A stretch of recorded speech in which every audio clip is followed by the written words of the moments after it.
சும்மாவா வந்தது சுதந்திரம் என்பது சும்மாவா வந்தது.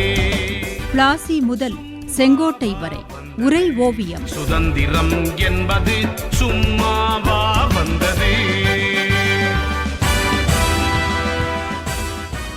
தாயே, நீல் குறித்து நீங்கள் சொன்னபோது ஏதோ ஒரு பழிவாங்கல் கதையையும் சொல்கிறேன் என்றீர்களே, அது என்ன தாயே? ஆம் மகனே, இது ஒரு படை வீரனின் பழிவாங்கல் கதை.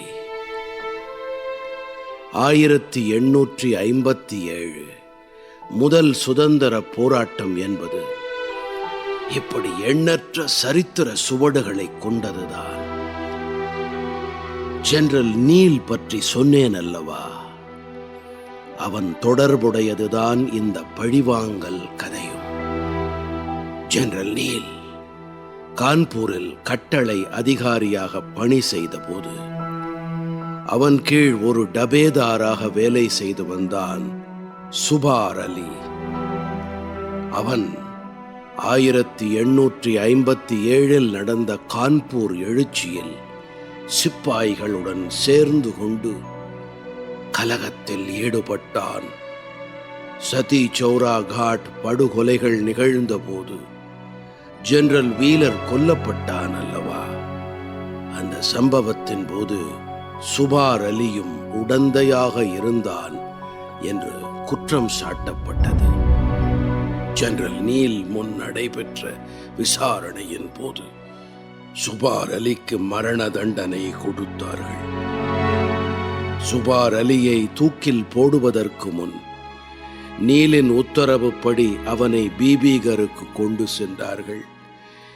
அங்கே ஆங்கிலேயர்கள் கொல்லப்பட்டதால் படிந்த இரத்தக்கரையை இந்த கைதிகள் தரையில் படுத்து தங்கள் நாக்கினால் நக்கி சுத்தம் செய்ய வேண்டும் என்று ஆங்கிலேய அதிகாரிகள் கட்டளையிட்டார்கள். சுபார் அலி உள்ளிட்ட அந்த சிப்பாய்களை தூக்கிலிடும் அந்த மரண தண்டனையை காண மக்கள் கூட்டம் அங்கே கூடியிருந்தது. அந்த கூட்டத்தில் திரண்டிருந்த ஒவ்வொரு முஸ்லிமிடத்திலும் தன் கடைசி விருப்பத்தை நிறைவேற்றுமாறு அவன் கேட்டுக்கொண்டான். ஜெனரல் நீல் மூலம் ஏற்பட்ட அவமானகரமான மரணத்துக்கு பழி வாங்கும் விதத்தில் அப்போது குழந்தையாக இருந்த தன் மகன் மசார் அலியிடம் பிற்காலத்தில் ஒரு செய்தியை கொண்டு செல்லுமாறு கோரினான். ஜெனரல் நீல் அல்லது அவனது சந்ததியினரை கொன்று தனது தந்தையின் அவமானகரமான மரணத்துக்கு மகன் மசார் அலி பழிவாங்க வேண்டும் என்று கோரிக்கை வைத்தான் சுபார் அலி. ஆனால் 1857 செப்டம்பர் 25 லக்னோவில் நடந்த சண்டையில் ஜெனரல் நீல் கொல்லப்பட்டான். பின்னாளில் ஜெனரல் ஜேம்ஸ் நீலின் மகன் AHS நீல் பிரிட்டிஷ் இராணுவத்தில் மேஜராக பணி செய்தான். அவன் கீழ் மத்திய இந்திய குதிரை படையில் 2வது படைப்பிரிவில் வேலை செய்தான் மசார் அலி. மசார் அலிக்கு தனது தந்தையின் சபதம் பற்றி தெரியாது. ஜெனரல் ஜேம்ஸ் நீலின் மகன்தான் தன் மேலதிகாரி AHS நீல் என்றும் அவனுக்கு தெரியாது. ஒரு நாள் மசார் அலி நோய்வாய்ப்பட்டு மருத்துவமனையில் சிகிச்சைக்காக சேர்க்கப்பட்டான். அப்போது அவனை சந்திக்க வந்த ஒரு ஃபக்கீரின் மூலம் தனது தந்தை சுபார் அலியின் மரண தண்டனை, அப்போது அவன் செய்த சபதம், அவன் தன் மகனுக்கு விடுத்த செய்தி என அனைத்தையும் அறிந்து கொண்டான்.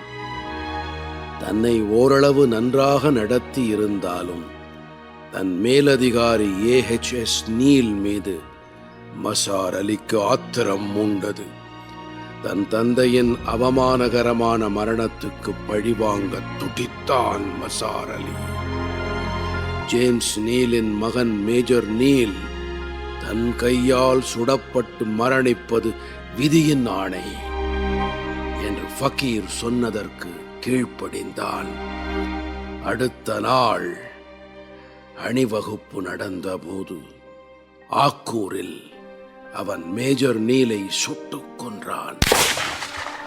1857 நடந்த சம்பவத்துக்கு கிட்டத்தட்ட 30 ஆண்டுகள் கழித்து அந்த பழிவாங்கல் சம்பவம் அரங்கேறியது.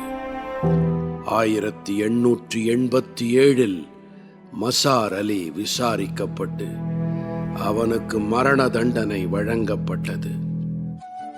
இந்த சம்பவங்களை பிரிட்டிஷ் அதிகாரியாக இருந்த வில்லியம் ஃபோர்ப்ஸ் மிச்சல் 1857-59 ஆண்டின் மாபெரும் கலகத்தின் நினைவுகள் என்ற குறிப்பில் எழுதி வைத்தான்.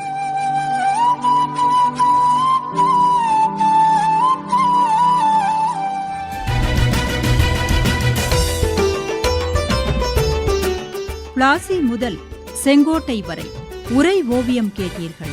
ஆசி கூறி வாழ்த்திடவே அஞ்சிடுவார் பெரியோர், மாசு பேசி மயக்கிடவே முனைந்து நிற்கும் சுற்றம். இருந்த போதும் லட்சியத்தில் வீறு நடை போட்டு இன்னுயிரை தந்தவர்கள் எத்தனையோ எத்தனை. படைப்பு சென்னை வானொலி நிலையம்.